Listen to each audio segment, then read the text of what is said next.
Hello everyone, welcome in the free legal series by Judicial Dream. So last वाले section में हमने agreement in restraint of trade discuss किया था. I hope आपको lecture समझ आया होगा. इसी के साथ आपने जो असाइनमेंट क्वेश्चंस थे वो भी सॉल्व कर लिए होंगे. अगर आपको किसी भी लेक्चर या क्वेश्चन से रिलेटेड कोई भी डाउट है देन आप उसको कमेंट बॉक्स में पोस्ट कर सकते हैं. तो आज हम अपने नेक्स्ट टॉपिक के साथ डील करेंगे. That is next type of void agreement, that is agreement in restraint of legal proceedings. तो सभी स्टूडेंट्स जल्दी से कमेंट बॉक्स में agreement in restraint of legal proceedings का सेक्शन लिखेंगे. जल्दी से सभी स्टूडेंट्स. हमने वॉइड अग्रीमेंट्स का जब लेक्चर डील किया था तब हमने सारे सेक्शंस डील किए थे कि कौन सा सेक्शन हमें कौन सा वॉइड अग्रीमेंट बनाता है. जो आई होप आपको वो अच्छे से याद होगा. तो सभी स्टूडेंट्स कमेंट बॉक्स में फटाफट अपना आंसर लिखेंगे. इसी के साथ हम देखेंगे जो अमेंडमेंट हुआ था 1997 के अंदर उसका बिफोर एंड आफ्टर का effect and finally we will discuss the case laws. तो आई होप सभी ने करेक्ट आंसर लिख दिया होगा. अब हम बात करेंगे हमारे टॉपिक की. दैट इज सेक्शन नंबर 28 जो है वो बात करता है that every agreement in restraint of legal proceedings is void. So हमारा प्रोविजन क्या बोलता है? Every agreement. अब ये जो blue A and B clauses हैं दैट इज व्हाट, ये जो दोनों क्लॉजेज है ये आफ्टर द अमेंडमेंट ऐड किए गए थे. बिफोर अमेंडमेंट प्रोविजन कुछ और ही था जो हम आगे डिस्कस करेंगे. सो अभी के लिए मैंने ए और बी को ब्लू कलर में इसलिए डाला है ताकि आपको ये पता रहे कि ये ओरिजिनल जो प्रोविजन था वो नहीं है, इसमें कुछ अमेंडमेंट्स होकर इस सेक्शन को ए एंड बी पार्ट में डिवाइड किया गया है. ठीक है. सो अब हम बात करते हैं कि प्रोविजन क्या बोलता है. सो every agreement by which any party thereto is restricted absolutely, क्या बोला गया है इसके अंदर?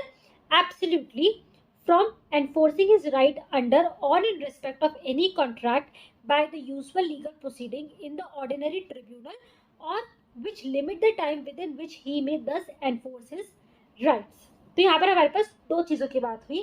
पहला, कोई भी एब्सोल्यूट रिस्ट्रिक्शन लगाना लीगल प्रोसीडिंग्स के against, that is also void. इसी के साथ साथ जैसे हमारे पास अगर आप लोगों ने लिमिटेशन एक्ट पढ़ा होगा और जिन्होंने पढ़ा है उन्हें ये पता होगा कि हमारे लिमिटेशन एक्ट के शेड्यूल्स के अंदर हर एक कॉन्ट्रैक्ट को एनफोर्स करने के लिए, एक लीगल रेमेडी लेने के लिए एक टाइम पीरियड होता है. जैसे सपोज हम कॉन्ट्रैक्ट की बात करते हैं तो जब भी ब्रीच होता है, जब भी कॉज ऑफ एक्शन अराइज होता है उसके 3 ईयर्स के अंदर अंदर आपको लीगल प्रोसीडिंग इनिशिएट करनी होती है. सो अगर ऐसा कोई अग्रीमेंट है जिसका टाइम लिमिट हमारे लिमिटेशन एक्ट में है तो आप उस लिमिट को एक तो क्या नहीं कर सकते, अपने अकॉर्डिंग रेस्ट्रिक्ट नहीं कर सकते. इसी के साथ साथ after expiry of the time limit also आप किसी को ये प्रेशराइज नहीं कर सकते कि जो आपकी रेमेडी है या जो आपका राइट है वही क्या हो जाएगा, खत्म हो जाएगा. इस तरह का कोई भी रिस्ट्रेंट लगाना इज वॉइड. सेकेंड क्लॉज क्या बोलता है?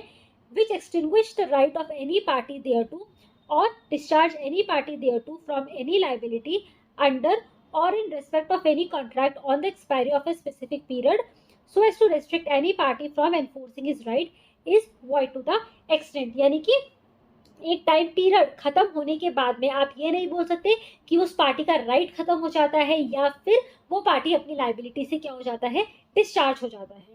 सो ये दोनों क्लॉजेस के इफेक्ट के आने के बाद यानी कि जो अमेंडमेंट हुआ उसके इफेक्ट का, उसका क्या इफेक्ट था वो अभी हम आगे डिस्कस करेंगे. अभी हम सिर्फ बेयर प्रोविजन डील कर रहे हैं कि एक तो आप किसी भी ट्रेड के ऊपर एब्सोल्यूट रिस्ट्रिक्शन नहीं लगा सकते. अगर ऐसा कोई भी अग्रीमेंट एंटर किया गया है then it will be void. इसी के साथ साथ आप जो टाइम लिमिट है जो हमारे पास लिमिटेशन एक्ट में दी गई है बाय स्टैट्यूट, जो प्रिस्क्राइब की गई है, आप उसको अपने अकॉर्डिंग इंक्रीज डिक्रीज नहीं कर सकते. इसी के साथ साथ अगर कोई टाइम पीरियड एक्सपायर हो जाता है तो आप उसके बाद उस पार्टी का राइट एक्सटिंग्विश नहीं कर सकते. आप उन्हें ये नहीं बोल सकते कि अब ये टाइम ड्यूरेशन एक्सपायर हो गया है तो आप अपना राइट एनफोर्स नहीं कर सकते.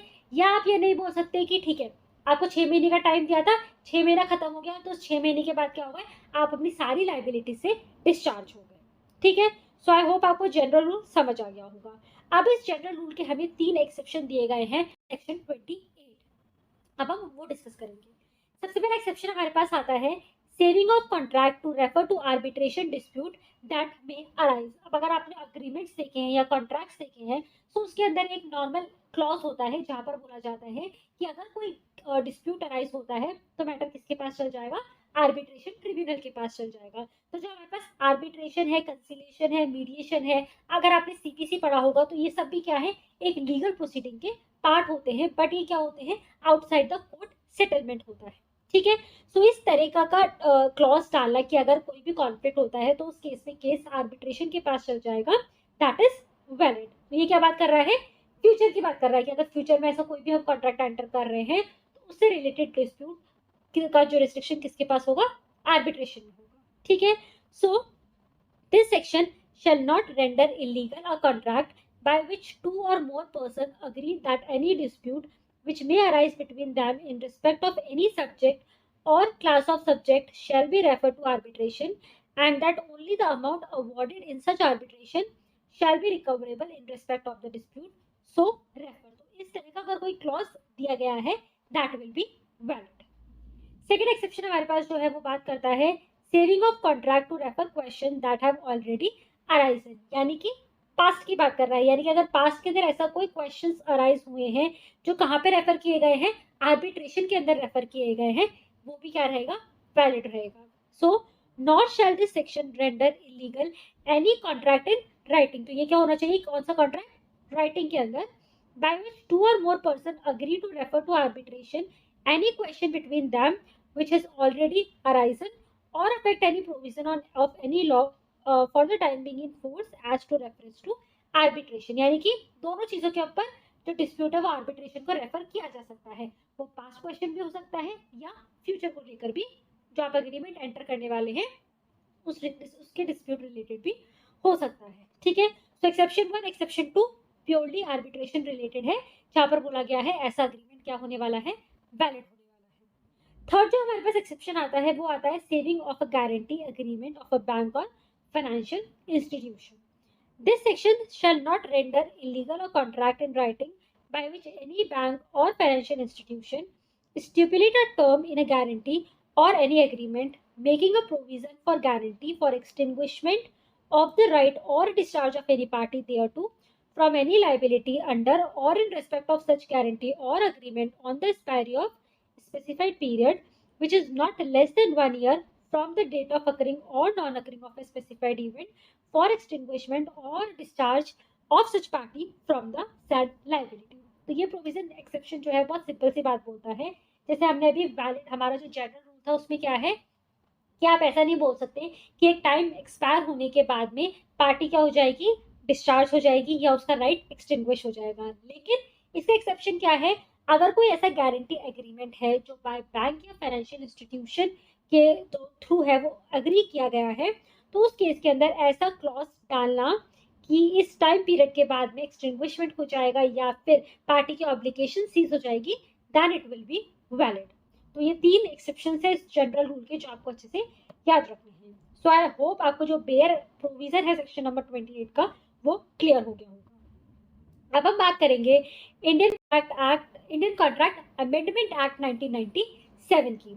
इस एक्ट से पहले की पोजीशन क्या थी, जो पहले 1997 के अमेंडमेंट से जो पहले केसेस हुए थे उनके अंदर क्या हेल्ड किया गया था, और 1997 के अमेंडमेंट के बाद वाले अग्रीमेंट्स पे क्या इफेक्ट रहने वाला है, और उससे पहले जो अग्रीमेंट्स एंटर हो चुके उसका क्या इफेक्ट रहने वाला है। सो ये बहुत ही इंपॉर्टेंट टॉपिक है आपके अंडरस्टैंडिंग के लिए, सो इसको आपको अच्छे से समझना है। सो सबसे पहले हम बात करेंगे कि 1997 के अमेंडमेंट से पहले क्या सिचुएशन थी।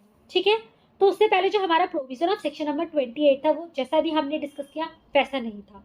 कैसा था वो हम बात करेंगे। सो every agreement by which any party thereto is restricted absolutely from enforcing his right under or in respect of any contract by the usual legal proceeding in the ordinary tribunals, or which limit the time within which he may thus enforce his right is void to that extent। यानी कि इसमें क्या बोला गया था, एक तो absolute restriction को भी void बताया गया है उस एक्सटेंट तक।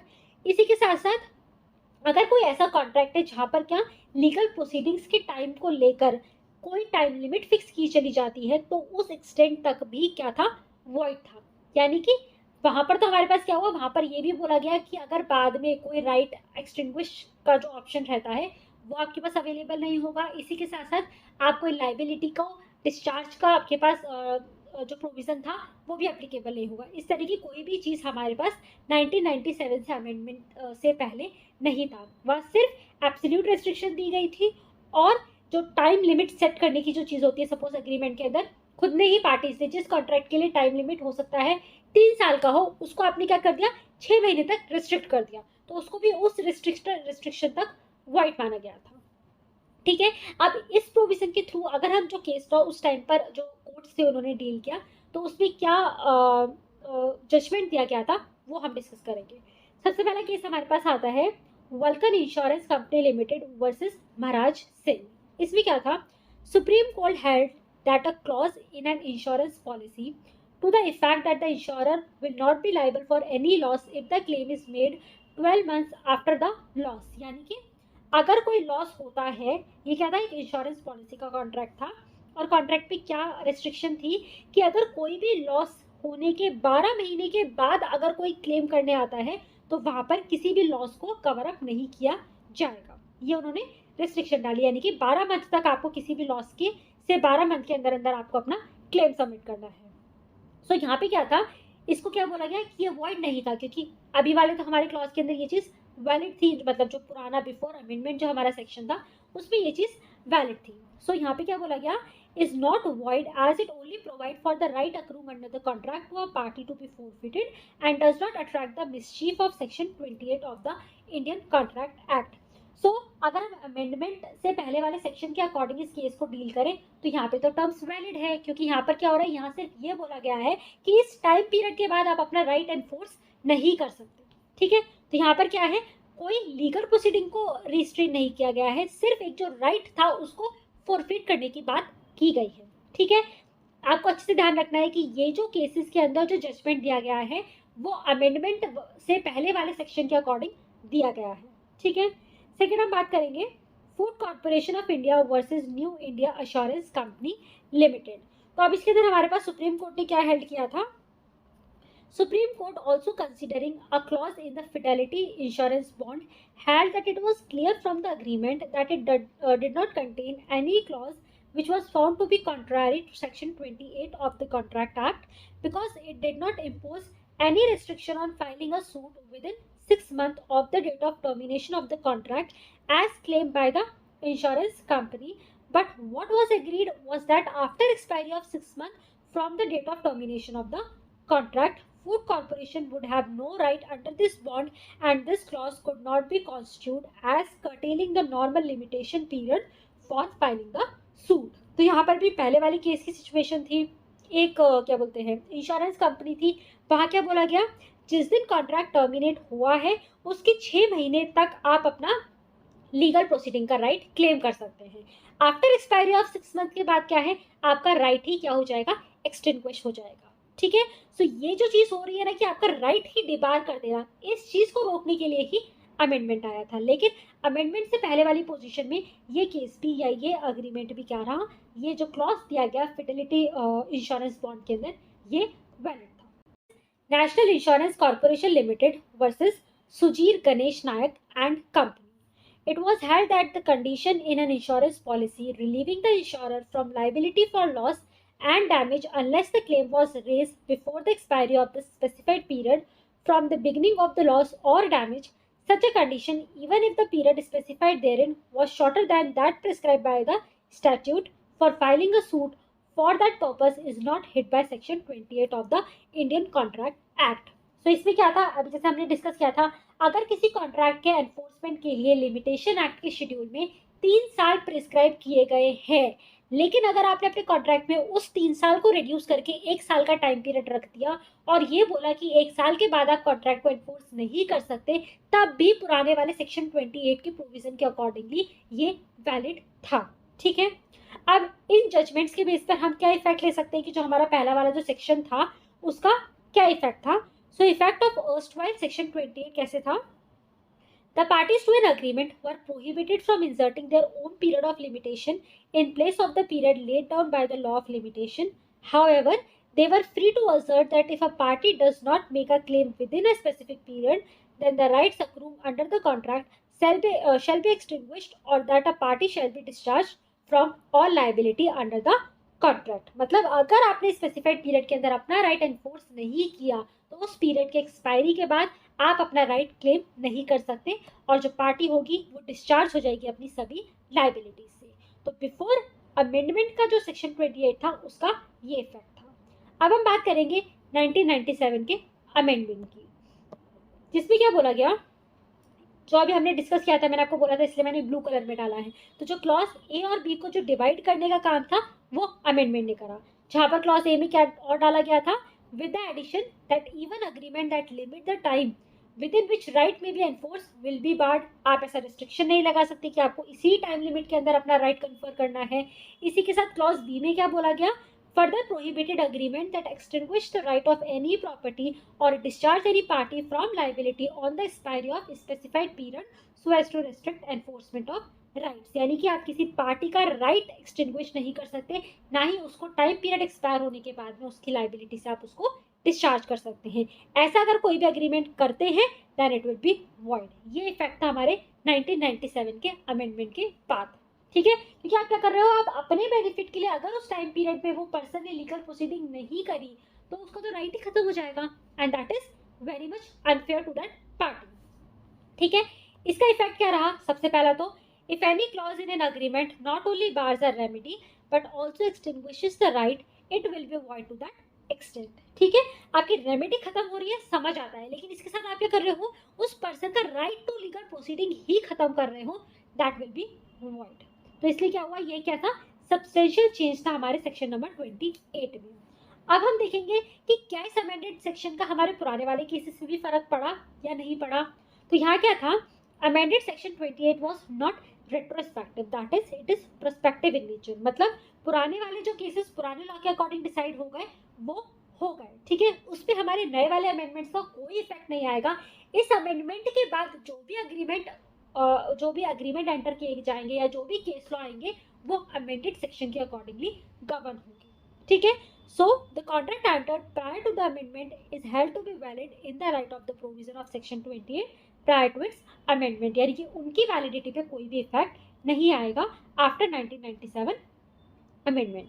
अब क्या था, जो हमारा अमेंडमेंट रिलेटेड जो हमारे पास केसेस थे, ताकि हमने उनसे क्या कंक्लूड किया वो डिस्कस किया। अब जो जनरल केस लॉज हैं in relation to agreement in restraint of legal proceeding वो भी फटाफट से डिस्कस कर लेते हैं।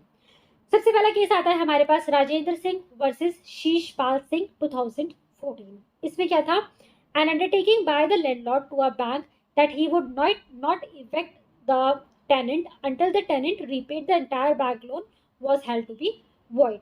तो इस तरह का अंडरटेकिंग देना कि जब तक वो बैंक लोन पे नहीं करेगा, लैंडलॉर्ड टेनेंट को इवेक्ट नहीं करेगा, ऐसा अग्रीमेंट वॉइड है। सेकंड आता है हमारे पास mister A Chandrasekaran versus messrs योहा सिक्योरिटीज लिमिटेड 2013। इसमें क्या बोला था, stock exchange bylaws containing restriction on member from initiating the arbitration and requiring them to initiate within a specific timeline were held to be void. आपको पता है जो हमारे स्टॉक एक्सचेंज होते हैं बीएससी एनएससी, उनके क्या होते हैं, अपने खुद के रूल्स एंड रेगुलेशन होते हैं जिन्हें हम बायलॉज कहते हैं। सो अगर बायलॉज में ऐसा कोई भी क्लॉज है जहां आप किसी भी मेंबर को रेस्ट्रिक्ट कर रहे हो लीगल प्रोसीडिंग इनिशिएट करने से या एक पर्टिकुलर टाइम फ्रेम के अंदर उन्हें वो इनिशिएट करना है, तो ऐसा कोई भी क्लॉज क्या होने वाला है, वॉइड होने वाला है, क्योंकि आफ्टर द अमेंडमेंट आप ऐसी रिस्ट्रिक्शंस नहीं डाल सकते। थर्ड केस आता है हमारे पास Bharat Sanchar Nigam limited versus Motorola India private limited, that is on 2009 का केस। इसमें क्या हुआ था, an agreement that the quantification of liquidated damage shall not be challenged was held to be restraint of legal proceeding and void। यानी कि कितना amount of liquidated damages है उसके लिए इंडिविजुअल या पार्टी के पास राइट है कि वो कोर्ट में जा सकते हैं डिटर्मिनेशन के लिए। तो अगर आप इस चीज को रिस्ट्रेन करेंगे then it will be void and in violation of section number 28।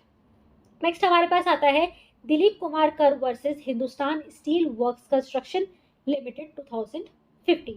यहाँ क्या बोला गया था, the jurisdiction of civil court can not be barred by an in house dispute resolution mechanism that is not similar to arbitration. अब in house dispute resolution क्या होता है, जैसे कि जो कंपनीज होती है उनके अंदर क्या होता है, एक अपना खुद का भी रिजोल्यूशन मैकेनिज्म होता है, बट ये मैकेनिज्म जो हमारा नॉर्मल आर्बिट्रेशन प्रोसीडिंग होती है उनसे क्या होता है, अलग होता है।